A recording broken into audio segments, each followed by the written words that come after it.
dos fuerzas hidrostáticas y dos fuerzas coroidosmóticas.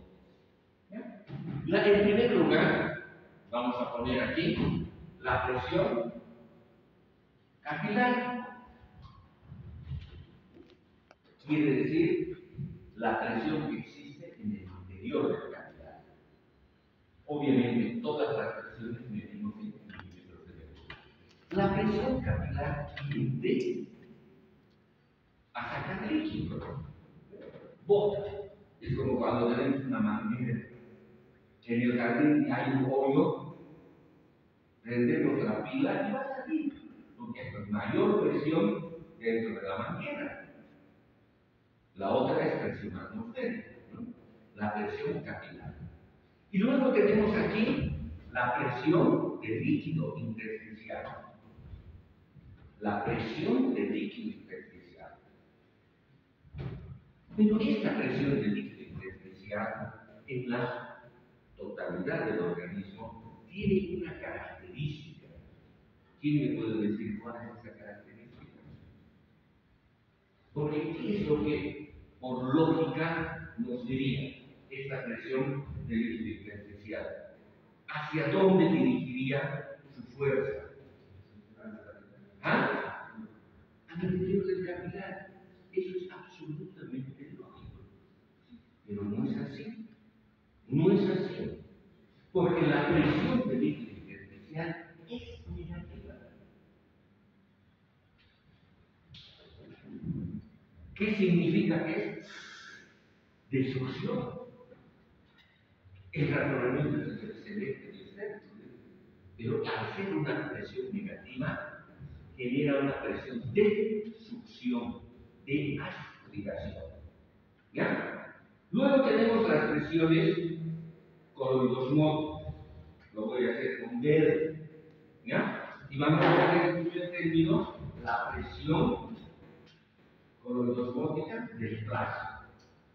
Hemos llevado también el transporte a través de la membrana, que cuando hay partículas que no pueden atravesar la membrana, generan una atracción de moléculas de agua, osos.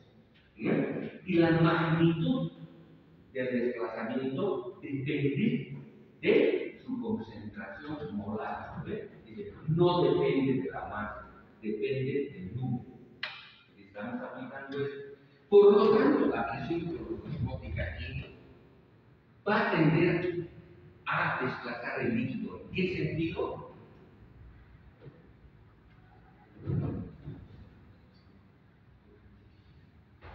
Porque aquí hay proteínas. Hemos dicho que las proteínas no salen.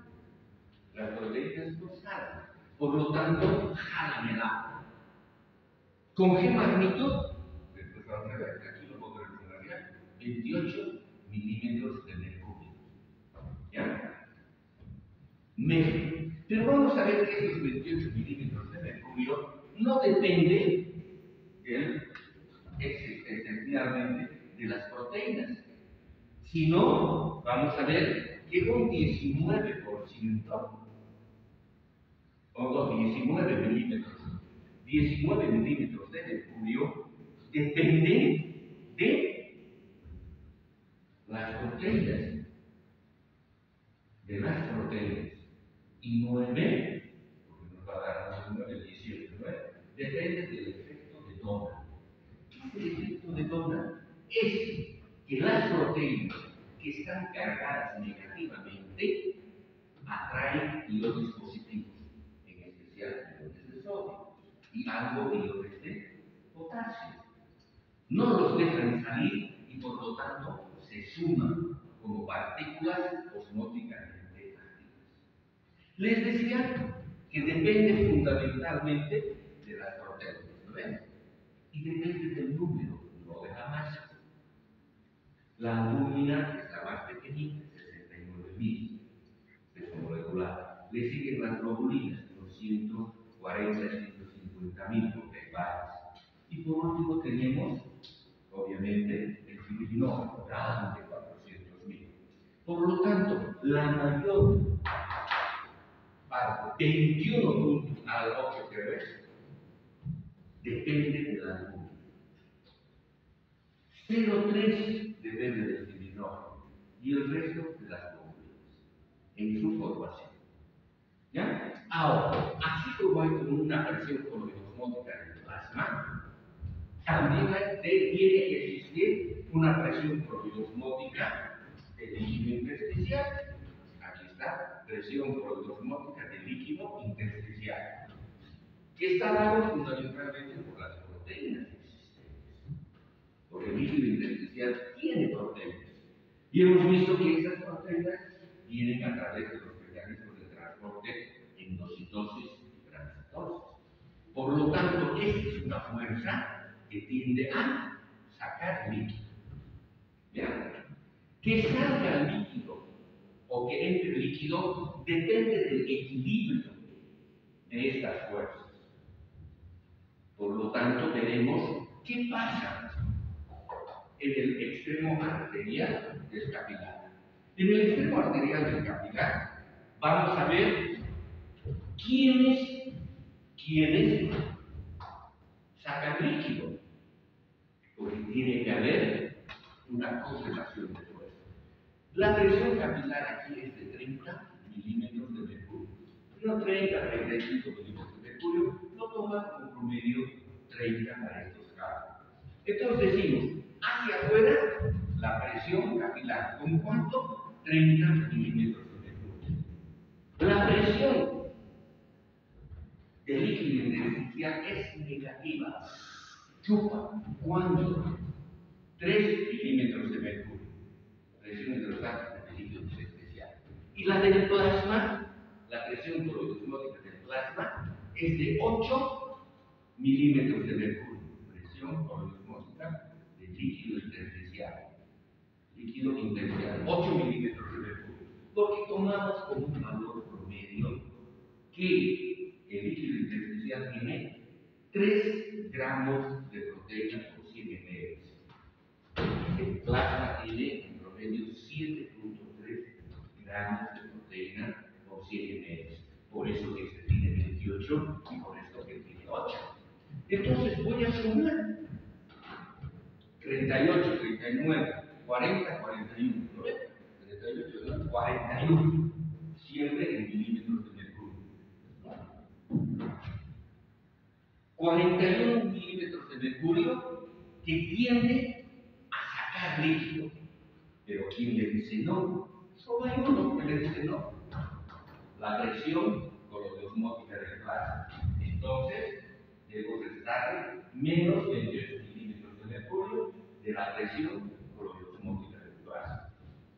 ¿Ya? Eso nos da ¿cuánto? 3. ¿No ves? 3 milímetros de mercurio. Por lo tanto, decimos que en el extremo arterial del capilar hay una presión meta de filtración igual a 13 milímetros de mercurio. Por eso que el líquido en el extremo arterial del capilar sale. Aquí está el dibujito, comienza a salir, ¿no? Y baña esto. Baña dándole nutrientes, oxígeno, etc. Le da. ¿Qué va a pasar en el extremo venoso? En el extremo venoso, la única fuerza que daría es la presión capilar. Porque hemos dicho, ese es el amortiguamiento. El día miércoles, ¿no? El amortiguamiento de la presión depende de 2 factores: de la influencia y de la resistencia. Así decimos. Está dada la amortiguación de la presión por el producto de la influencia por la resistencia. Por eso que en el extremo arterial la presión capilar ahora va a ser de 10 milímetros de mercurio. Hacemos exactamente el mismo análisis. ¿Ya? Hacemos exactamente el mismo análisis para no demorar mucho. No voy a borrar eso. Voy a poner aquí. ¿Ya? Y voy a poner aquí 10 milímetros de mercurio. Si son ahora 18, 19, 20, 21, 21 milímetros de mercurio que tiende a sacar líquido. ¿Quién es el que se opone? Sigue siendo la presión osmótica del plasma. Entonces aquí lo voy a poner 28 milímetros de mercurio. 28 menos 21, 7 milímetros de mercurio de presión de reabsorción. O sea, en este predomina la reabsorción.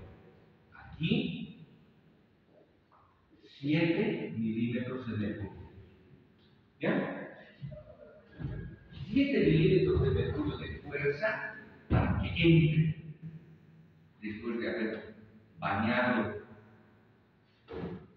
las superficies celulares con nutrientes, de haber recogido los desechos. Por lo tanto, yo puedo decir que aquí ahora hay una presión neta de resorción igual a 7 milímetros de mercurio. ¿Qué les llama la atención?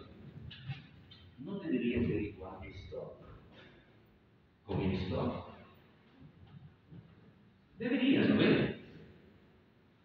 Pero no requiere una mayor presión de absorción porque los capilares venosos tienen mayor número y tienen mayor permeabilidad. Pero seguiremos con nuestra historia. ¿Ya?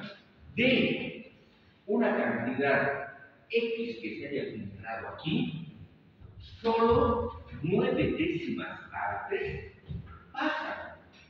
Esto lo voy a poner aquí. Entonces, me para aquí. De todo lo que ha salido aquí, se reabsorbe, vamos a hacer aquí, 9 décimas partes. Falta una décima parte que tiene que volver a la circulación por alguna vía. ¿Cuál es la vía? Muy bien, el sistema linfático. Porque si no se tornaría, en cada instante aumentaría la amplitud, reventamos como el grupo animado. ¿No? Entonces, tiene que buscar una vía para que retorne esa décima parte. Esa décima parte, entonces, regresa a la circulación a través del sistema linfático. Ya que está, vamos a dibujar aquí el sistema linfático. Este va a ser el capilar linfático, una célula endotelial, otra célula endotelial, otra célula endotelial, linfática, ¿no ven? Otra célula aquí, ¿no? Y aquí vamos a venir así, aquí va a ser el válvula con las venas, igualito, ¿no ven? Y aquí vamos a tener el que se llama filamentos de anclaje, que voy a poner un rojo, porque si no, no pueden estar, ¿me entienden? Libres. Esas células endoteliales tienen que estar ancladas en el tejido. Esta décima parte del líquido que no ingresó aquí tiene que regresar por el sistema linfático. Una décima. La pregunta, ¿para qué? ¿No sería mejor que las 10 partes se respondieran aquí? ¿Por qué? ¿Por qué debe haber grupo linfático? ¿Quién me puede decir? ¿Cuál es su propósito? Permitir que retornen las macromoléculas, partículas grandes. Porque así como esto no deja filtrar proteínas, tampoco va a permitir que ingrese. A pesar que es un poco más permeable, pero no para las proteínas, porque su espacio sigue siendo el mismo, 6 a 7 nanómetros. Por lo tanto, las macromoléculas, como las proteínas, pero en especial desechos celulares, restos de bacterias, parásitos, etcétera, etcétera, vuelven a través de esta vía. Vuelven a través de esta vía. Y nosotros sabemos que los vasos linfáticos están interrumpidos intermitentemente. ¿Por qué? Por los ganglios linfáticos. Por lo tanto, esas partículas extrañas, nocivas, malas, bacterias vivas, etc., llegan al ganglio linfático y ahí le cascan, ¿no? Lo destruyen. Pero también el ganglio linfático forma anticuerpos de linfocitos. No, este había sido bicho raro. Por lo tanto, voy a formar mi ejército para defender. Y su ejército está formado por anticuerpos de linfocitos sensibilizados. Todos los tejidos, o casi todos los tejidos, tienen linfáticos. Pero algunos de ellos no tienen linfáticos como tal. Por ejemplo, el cerebro. No piensen en anatomía, no han visto el linfático del cerebro, no hay, por su propia constitución. Pero tienen vías, aquí como estas, aquí, no con esta característica, pero vías que al final llevan a que ese exceso de líquido intersticial, por ejemplo del cerebro, llegue al líquido cefalorraquídeo y el líquido cefalorraquídeo se va a desarrollar. A esas llamamos vías prelinfáticas. En las partes superficiales de la piel, el endomisio de los músculos no tienen, pero tienen estas vías, por donde llegan a la circulación general a través del conducto torácico, que es el más grande, recoge la linfa de toda la parte inferior del organismo y de toda la parte izquierda del tórax al cuerpo. ¿Cuánto le lleva más o menos? 100 ml por hora. 100 ml por hora. Y por las otras vías, en especial el conducto torácico derecho, llega 20 ml. Entonces, sería 100 ml más 20 ml. ¿Ya? Porque vamos a ver que la cantidad, esta décima parte, es 12 ml. 12 ml. 12 ml por minuto. Este es 12 ml por minuto. Si multiplicamos por 60 minutos 2, ¿ah? 120, aquí está. 120 ml por hora. Ahora, obviamente, el flujo linfático varía de acuerdo a la actividad del organismo. Cuando la persona está en reposo, obviamente, la necesidad de flujo sanguíneo de los tejidos es menor. Por lo tanto, menor flujo sanguíneo, menos linfa se forma. Pero en el ejercicio, por ejemplo, partidos interesantes de cualquier deporte, el flujo sanguíneo incrementa y obviamente debe incrementar el flujo, ¿no? En el ejercicio puede aumentar hasta 20 veces el flujo sanguíneo, perdón, el flujo linfático, porque el flujo sanguíneo también aumenta en 20 veces. Tiene que haber una correspondencia. Por eso se dice que en general el flujo linfático es de aproximadamente entre 2 a 3 litros por minuto. Perdón, 2 a 3 litros al día.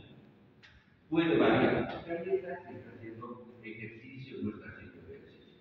En general, 2 a 3 litros. ¿Sí? El torácico cae en el ángulo glabio izquierdo y el torácico derecho en el ángulo glabio derecho. Si ustedes han llevado anatomía, pueden ustedes explicar mucho más, ¿no? ¿De dónde he sacado más o menos esos 12 ml? De ya no hacer extremo arterial y extremo venoso, sino de trabajar con una presión capilar media. Ya no es extremo. Entonces, digo, ya no voy a trabajar con esto y voy a trabajar con la presión capilar media. Ya no 10. ¿Ya? Y la presión capilar media es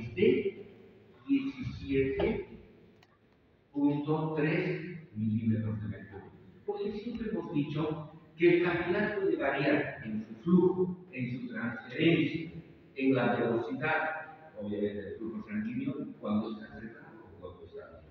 Por eso les he dicho, vamos a hablar de presión capilar media, de velocidad del flujo capilar medio, de tasa de transferencia media.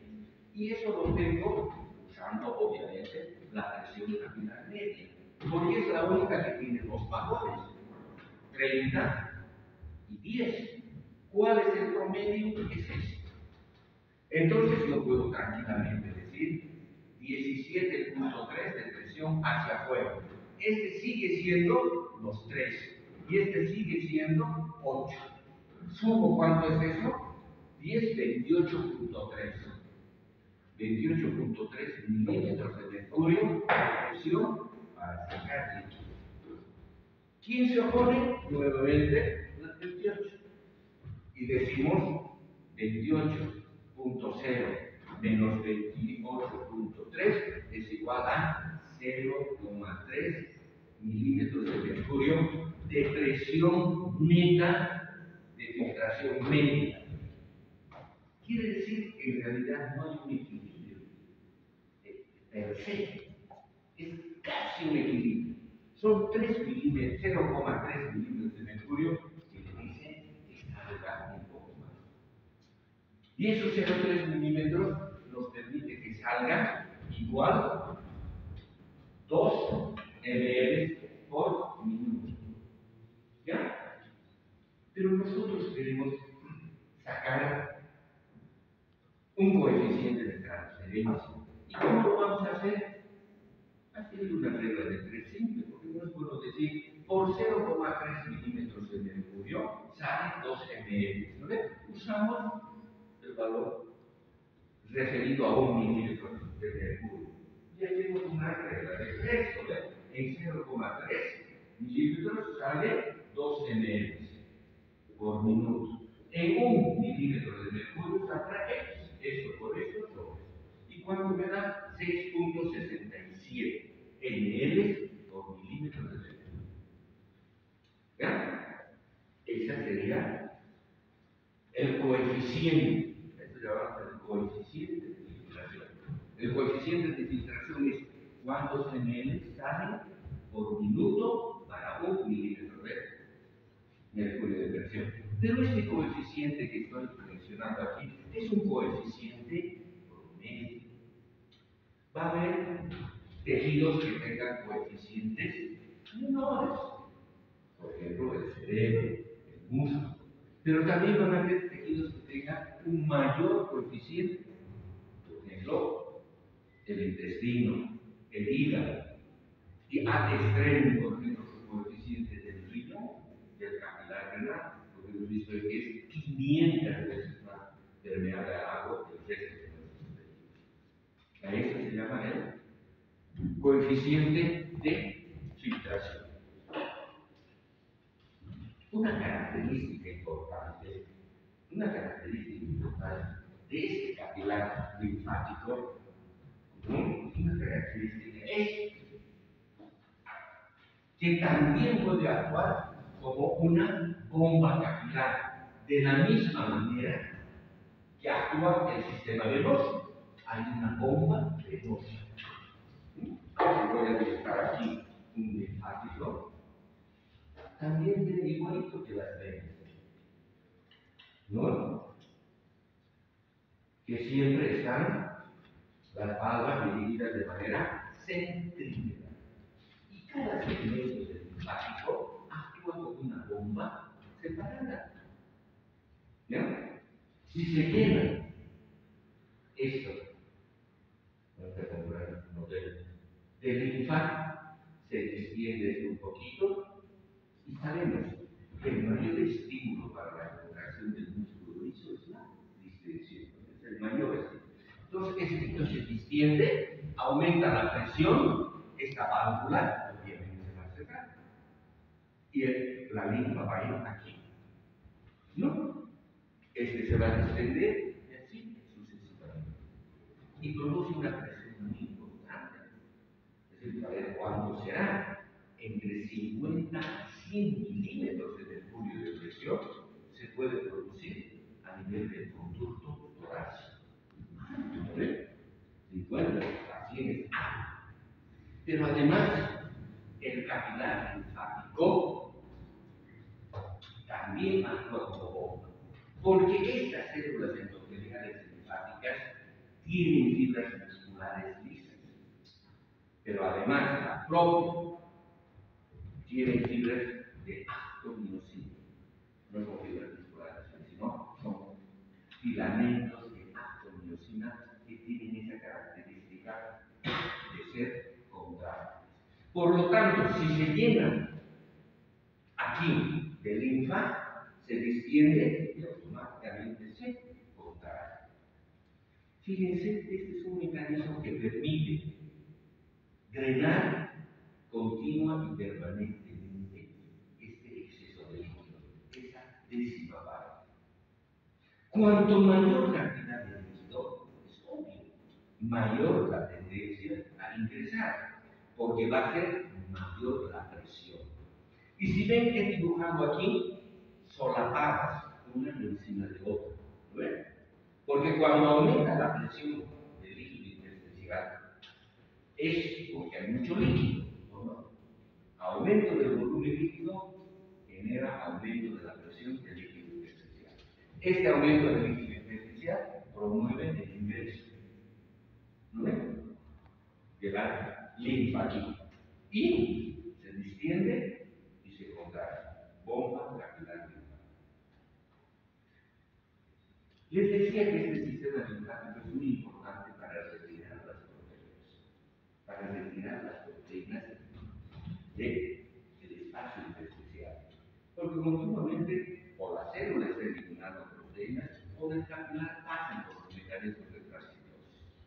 Y por lo tanto tenemos que mantener una concentración adecuada de proteínas en el espacio intersticial. Porque si no mantenemos una cantidad adecuada, la presión osmótica del líquido intersticial varía. Y esas fuerzas van a variar y pueden desplazarse a una mayor filtración o a una menor filtración. Por lo tanto, tiene que estar de manera equilibrada.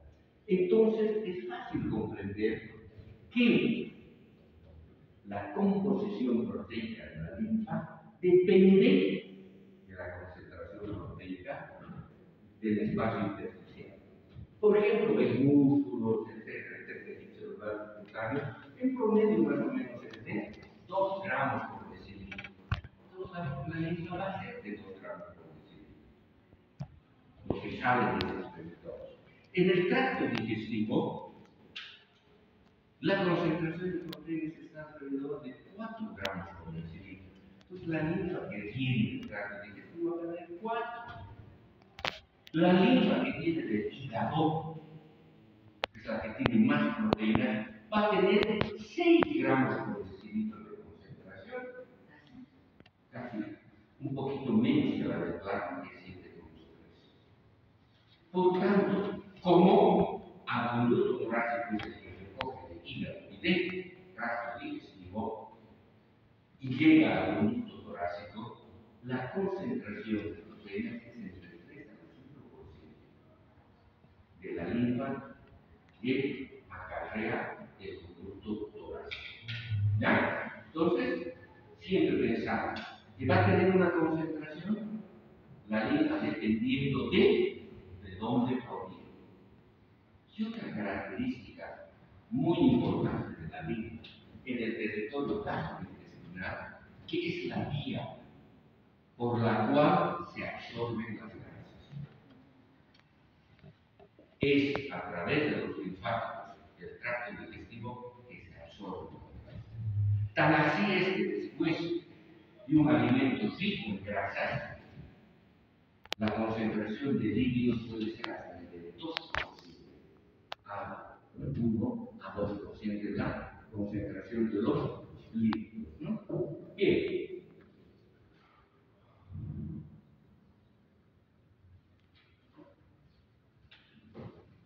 Si algo tenemos que tener en cuenta es que la velocidad del flujo linfático va a depender de la presión del líquido intersticial. Y presión del líquido intersticial es sinónimo de volumen líquido intersticial. Y podemos expresarlo de una mejor manera en esa gráfica que tienen en su libro, donde se relaciona aquí la magnitud del flujo linfático, y aquí la presión del líquido intersticial. Sería aquí negativo y aquí positivo. 0 milímetros de mercurio, este será menos 2, menos 4, menos 6 milímetros de mercurio. Aquí será más 2, más 4, más 6 milímetros de mercurio.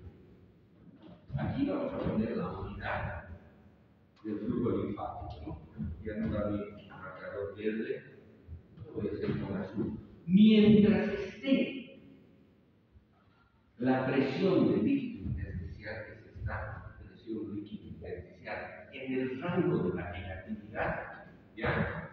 La velocidad de flujo linfático es muy baja. Es los 12 ml por minuto, o si quieren, los 120 ml por hora. Pero, inmediatamente que pasa hacia el rango de positividad, llega al 0, que pasa al rango de positividad, el flujo linfático aumenta de manera drástica. Fácilmente puede llegar a 20 veces cuando se torna positivo.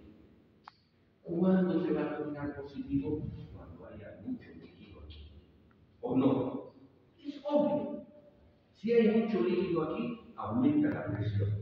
Si aumenta la presión del líquido intersticial, entra más aquí. Obvio. Y si entra más aquí, aumenta el flujo linfático. Porque es una vía para desecar ese territorio. Por ejemplo, 20 veces es lo que sucede en un ejercicio intenso. No es fácil. ¿Ya?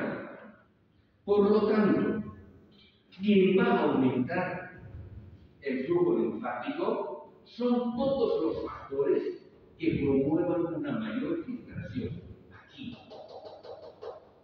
¿Lo ven? ¿Quién va a promover una mayor filtración? Es decir, salir, un aumento de la presión capilar. ¿O no? Obvio. Va a promover también, ¿quién jala? Un aumento de la presión coloidosmótica del líquido intersticial. Es la que jala. Si aumentan las proteínas en el líquido intersticial, chupa.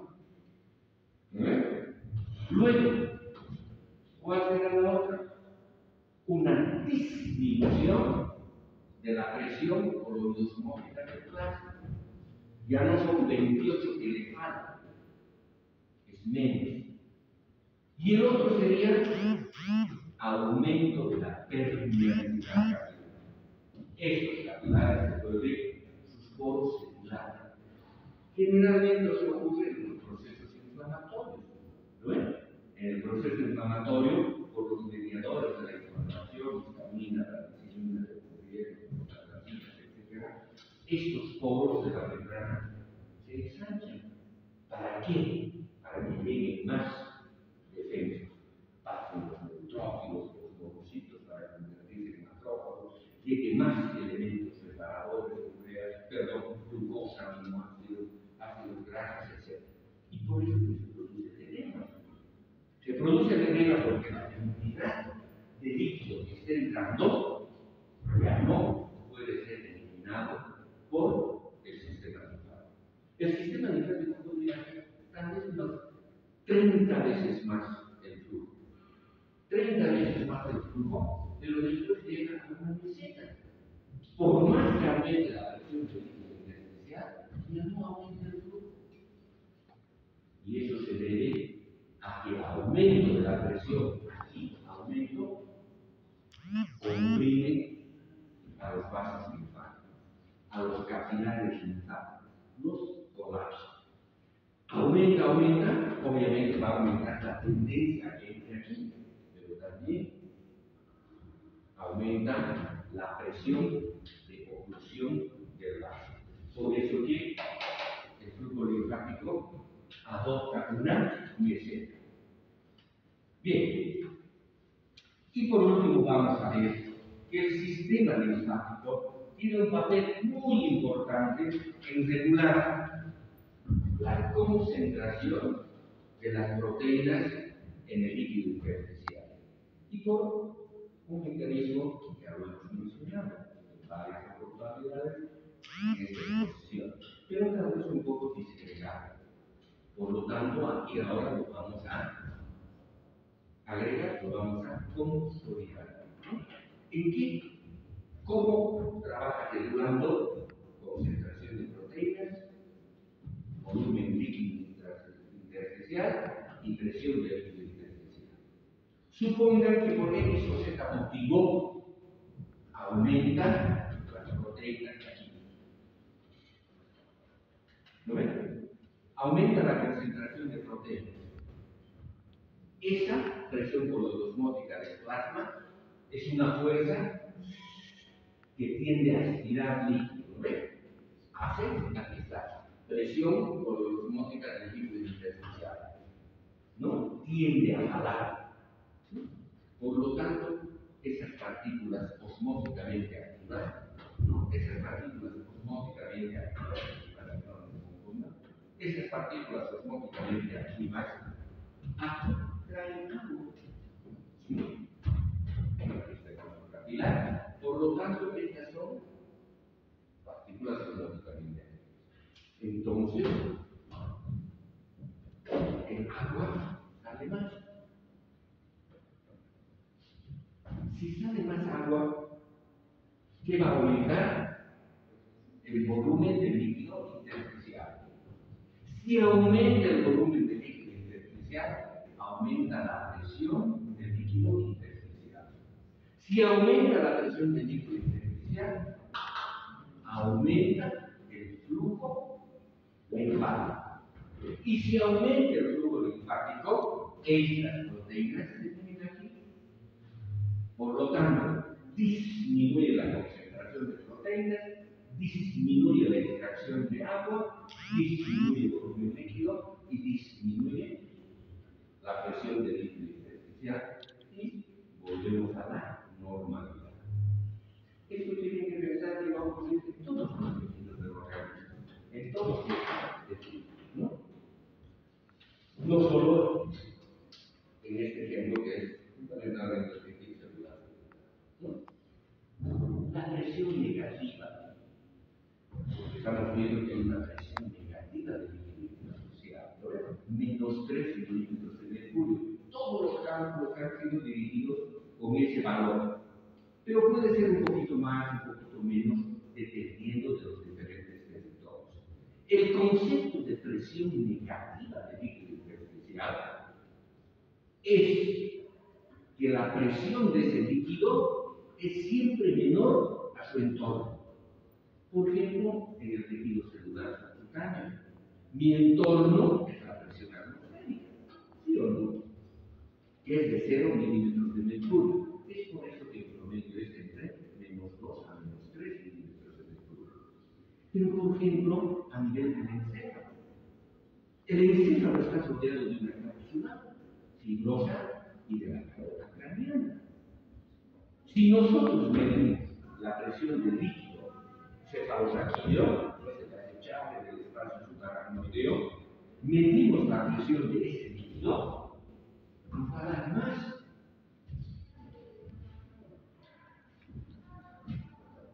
Más 10 milímetros de mercurio. Pero si nosotros medimos la presión del líquido intersticial del encéfalo, nos va a dar más 6 milímetros de mercurio. ¿Es positivo o no? Pero respecto a su entorno, es negativo. La presión del líquido intersticial siempre es menor que su entorno. Cuando hablamos de las partes intersticiales de la piel, del organismo, nos referimos a la presión atmosférica. En el ojo, por ejemplo, podéis ver lo mismo. En el riñón, que está en una cápsula igual. interesa más bien es la presión de líquido intersticial. Entonces, siempre tienen que tener ese concepto.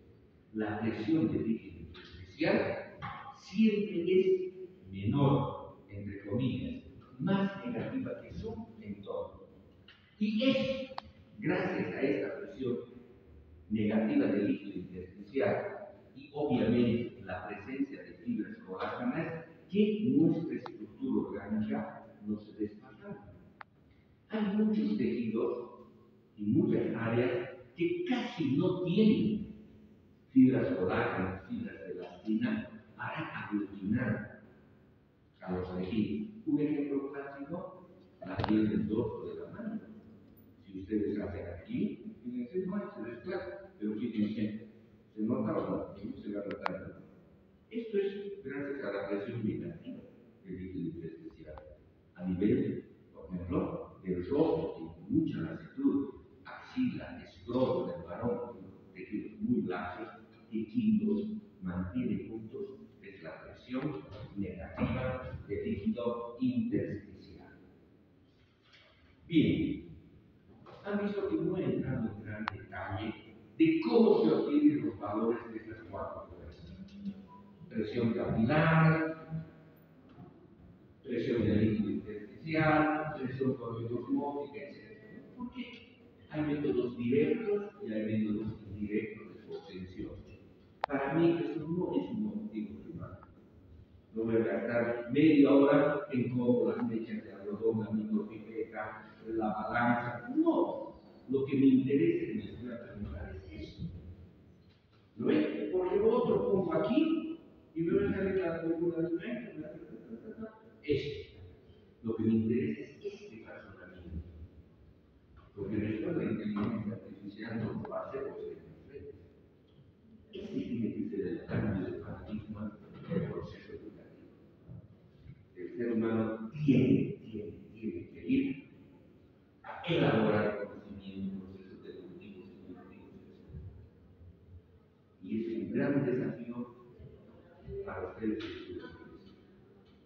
El saber esas conjunciones. Han salido una clasificación de cuál es la profesión más difícil de estudiar. ¿También? ¿Cuál es? No. Ingeniería aeroespacial. La ingeniería aeroespacial, obviamente. Imagínense la volar. Las ha salido de unos sistemas radiales, 30, 40 años yéndose. Llega a la luna, se montan sobre un que se llama un asteroide, sacan muestras, analizan. La ingeniería aeroespacial dicen que es el top, lo que está. La segunda es medicina, en cuanto a necesidad de una elaboración mental de todo. No es memorística, tiene que haber. Por lo tanto, nuestra labor de docentes es esto. Tenemos que comenzar a cambiar el paradigma educativo. Todo ya está hecho. Hay que copiar y adecuar a nuestra realidad. Porque si no vamos a seguir, y como dice la mecha de teflón o la de mecha de algodón, no tiene sentido. Lo que interesa es eso. Esto es lo que debemos pensar. Porque la inteligencia artificial no nos va a dar todavía con este detalle. Aprende aquí y vamos a hacer reemplazados por una máquina, ¿no? Pero posiblemente vamos a hacer los últimos, ¿no? Como vemos en la película, ¿no? El autodoc. Nunca todo te hace, desde sus formas. Están bastante lejos todavía, ¿no? Pero en otras profesiones están bastante cerca para ser reemplazadas. En el ámbito de la medicina hay ciertas acciones absolutamente que están teniendo un mejor resultado de la obviamente, porque tiene un mayor poder de discriminación y tiene una mayor acumulación de datos que nuestro cerebro, por ejemplo, en la imagenología. La mamografía hecha por inteligencia artificial el último análisis, que creo que es exagerado, sinceramente creo que es exagerado, pero dice 5 años antes permite la detección de un problema neoplásico mamario en el ser humano. 5 años es muy poco. Yo creo que es mucho porque trata pero de posiblemente unos 2 o 1 año antes lo hace. Por eso que, por ejemplo, Inglaterra, que tiene uno de los mejores sistemas de salud del país, del mundo, toda la mamografía debe ser corrida por inteligencia artificial. El imaginólogo tiene necesariamente que no puede decir ya, yo he visto es esto, no. He usado inteligencia artificial y es confirma. O yo no he podido, pero voy a encontrar la inteligencia artificial, porque nuestra visión tiene sus limitaciones. Un análisis computarizado de una imagen puede hacer décimas de milímetro. Nosotros, nuestro sistema ocular puede máximo una décima de milímetro. Entonces, paralelas y en definitiva están separadas. Menos de eso la vemos como una sola. Por eso que hemos inventado microscopios grandes, no a ver, leer una placa y solo una mancha, pero con inteligencia artificial. Por eso que los imaginólogos ahora están absolutamente direccionados al intervencionismo. Claro, voy a ir a algo, voy a ir a la coronaria derecha, y voy a ver aquí, le voy a poner como astronauta maneja, ¿no? Que todavía eso va a ser difícil de hacer con inteligencia artificial. ¿Cuánto tiempo? No sé. ¿Qué? ¿Tienen alguna pregunta, algo que ha quedado en el tintero, algo que quisiera que les aclare? Creo que hemos avanzado. Por lo tanto, como han visto, ya ciertas cosas son absolutamente objetivos secundarios o objetivos complementarios, que si lo ven bien, les va a incrementar más. Pero estos objetivos son indispensables. Estos tienen que saber. Ya, hoy tengan un buen fin de semana, no se resfríen y nos vemos el día lunes. Dios mediante, para ver la regulación de la